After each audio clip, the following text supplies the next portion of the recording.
हरे कृष्णा। तो चलिए आज मैं आप सभी को सुनाती हूँ आमलकी एकादशी व्रत कथा, क्योंकि आज है आमलकी एकादशी, जिसको कि रंगभरनी एकादशी भी बोला जाता है, जो कि शुक्ल पक्ष की एकादशी होती हैं। तो चलिए आज मैं आप सभी को सुना देती हूँ ऐसी एक कहानी, जो कि आमलकी एकादशी वाले दिन हमें अवश्य सुननी चाहिए। जो व्रत रहते हैं वो तो ज़रूर से ज़रूर सुने, क्योंकि इसके बिना, इस कथा को सुने बिना ये व्रत पूर्ण नहीं माना जाता।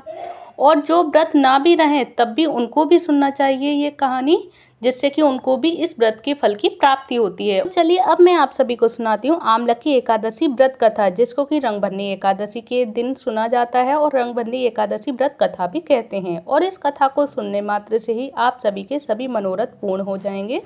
तो चलिए मैं आप सभी को सुनाती हूँ। जो होलिका दहन के 4 दिन पूर्व फाल्गुन माह के शुक्ल पक्ष की इस एकादशी का नाम है आमलकी एकादशी। और इन दिनों आंवले के वृक्ष में भगवान का निवास होता है, यानी भगवान विष्णु का निवास होता है। इसीलिए आंवले के वृक्ष के नीचे बैठकर भगवान की पूजा करने और आंवले खाने तथा दान करने का विशिष्ट महत्व है। और महर्षि वशिष्ठ जी और महाराज मानधाता के मध्य जो संवाद रूप में इस कहानी की और इस एकादशी कथा का वर्णन है। जो त्रेता युग में एक दिन महाराज मानधाता ने महर्षि वशिष्ठ जी से अनुरोध किया कि हे मुनिवर, यदि आप मुझसे प्रसन्न हैं तो कृपा पूर्वक मुझे कोई ऐसा व्रत बतलाइए जिसको करने से मेरा सब प्रकार से कल्याण हो। तो महर्षि वशिष्ठ जी ने उत्तर दिया कि हे राजन, यों तो सभी व्रत उत्तम हैं, परंतु इसमें सर्वोत्तम है आमलकी एकादशी व्रत। जो फागुन मास के शुक्ल पक्ष की इस आमलकी एकादशी का व्रत करने से सभी पाप नष्ट हो जाते हैं और इस व्रत को करने से 1000 गायों के दान करने के बराबर पुण्य की प्राप्ति होती है। और इस बारे में एक कथा मैं आपको सुनाता हूँ, जो आप ध्यान पूर्वक सुनिए। वैदिक नामक एक नगर में ब्राह्मण, क्षत्रिय, वैश्य और शूद्र चारों वर्णों के परिवार आनंद पूर्वक रहा करते थे और वहां पर सदैव वेद ध्वनि गूंजा करती थी। पापी, दुराचारी तथा नास्तिक कोई भी नहीं था। और उस नगर में एक चंद्रवंशी नाम का एक राजा राज्य करता था। वहीं सब नगरवासी भगवान विष्णु के परम भक्त थे और सभी नियम पूर्वक एकादशियों का व्रत किया करते थे। प्रत्येक वर्ष के समान फागुन मास के शुक्ल पक्ष की आमलकी एकादशी आई। उस दिन राजा, प्रजा तथा बाल वृद्ध सबने हर्ष पूर्वक व्रत किया। तो राजा अपनी प्रजा के साथ मंदिर में जाकर कुंभ स्थापित करके धूप, दीप, नैवेद्य, पंचरत्न आदि से धात्री, यानी धात्री को आंवला भी बोला जाता है, तो आंवले का पूजन करके इस प्रकार स्तुति करने लगा कि हे धात्री, आप ब्रह्मा जी द्वारा उत्पन्न हुए हो और समस्त पापों का नाश करने वाले हो, अतः आपको नमस्कार है। अब आप मेरा अर्घ स्वीकार करें और आप रामचंद्र जी द्वारा सम्मानित हो। मैं आपसे प्रार्थना करता हूँ कि आप मेरे समस्त पापों को समूल नष्ट करें।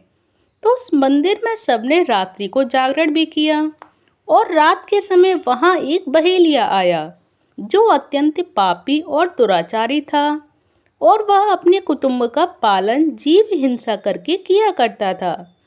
उस दिन उसे कोई शिकारी भी नहीं मिला था, अतः निराहार रहकर उसको निराहार ही भूखा रहना पड़ा। और भूख तथा प्यास से जो व्याकुल अत्यंत वह बहेलिया मंदिर के एक कोने में बैठ गया और विष्णु भगवान तथा एकादशी महात्म्य की कथा भी सुनने लगा।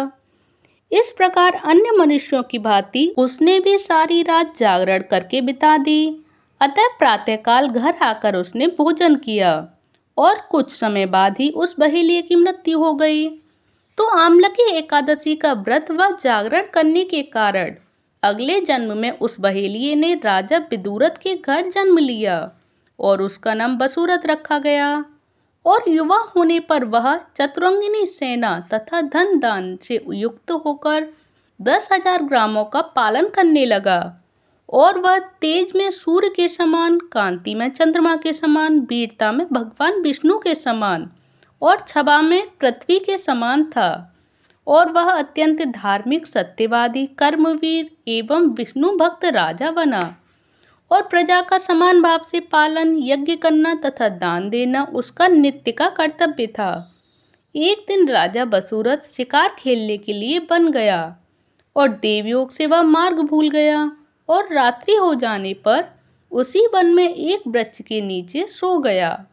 थोड़ी देर बाद पहाड़ी म्लेच्छ वहां आए और राजा को अकेला देखकर बोले, मारो मारो की आवाजें लगाते हुए बसूरत की ओर दौड़ने लगे। तो वे म्लेच्छ कहने लगे कि इसी दुष्ट राजा ने हमारे माता पिता पुत्र पौत्र आदि अनेक संबंधियों को मारा है तथा देश से निकाल दिया है, अतएव इनको अब अवश्य मारना चाहिए।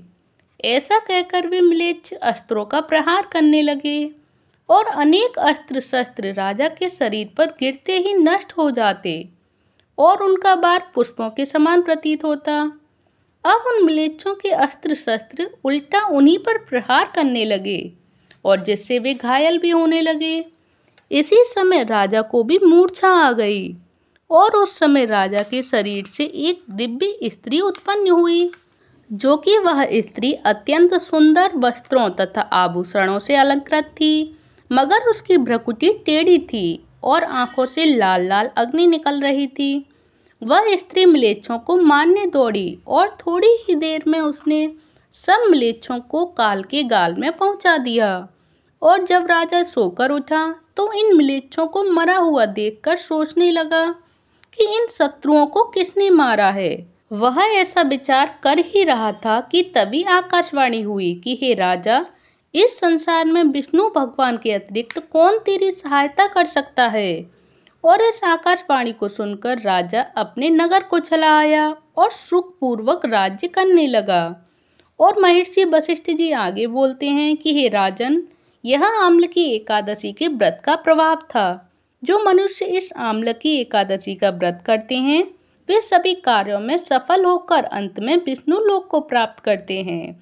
तो जय श्री हरि। देखिए, ये रही आम्लकी एकादशी व्रत कथा, जो कि आज है आम्लकी एकादशी व्रत, जिसमें कि आप सभी को इस आम्लकी एकादशी व्रत कथा अवश्य सुननी चाहिए, एक दूसरे को शेयर भी करनी चाहिए, क्योंकि अगर आप सभी के किसी रिलेटिव्स को नहीं आती है तो आप एक दूसरे के साथ शेयर करके आप सभी को भी पुण्य के भागी बनना चाहिए।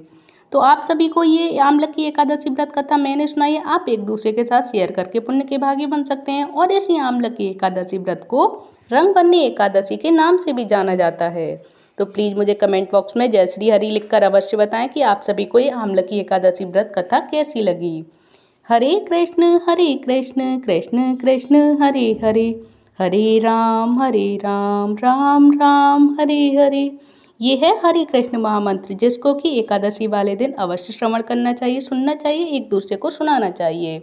और एक माला हरे कृष्ण महामंत्र की अवश्य करनी चाहिए एकादशी वाले दिन, जो कि भगवान विष्णु के लिए ये व्रत रखा जाता है, एकादशी का व्रत। और भगवान विष्णु को प्रसन्न करने के लिए हमें एक माला तो उनके नाम की अवश्य करनी चाहिए एकादशी वाले दिन। अगर आप सभी को अच्छी लगी हो तो प्लीज़ एक माला अवश्य करें। और जो कुछ मालाएं अगर करते हो तो एक माला एक्स्ट्रा करें एकादशी वाले दिन। और अगर बिल्कुल भी अगर कोई नहीं करता हो माला हरे कृष्ण महामंत्र की, तो एक माला तो भगवान विष्णु के नाम की हरे कृष्ण महामंत्र की अवश्य करें एकादशी वाले दिन। और जो कि मैंने आप सभी को हरे कृष्ण महामंत्र बोल के भी सुना दिया, एक बार फिर से रिपीट कर सकती हूँ मैं, जो कि 108 मोती होते हैं एक माला में, तो 108 बार आप सभी को बोलने हैं ये हरे कृष्ण महामंत्र। तो मैं रिपीट करती हूँ, फिर से मेरे साथ रिपीट कर सकते हैं आप सभी भी। हरे कृष्ण कृष्ण कृष्ण हरे हरे, हरे राम राम राम हरे हरे, हरे कृष्णा हरि बोल।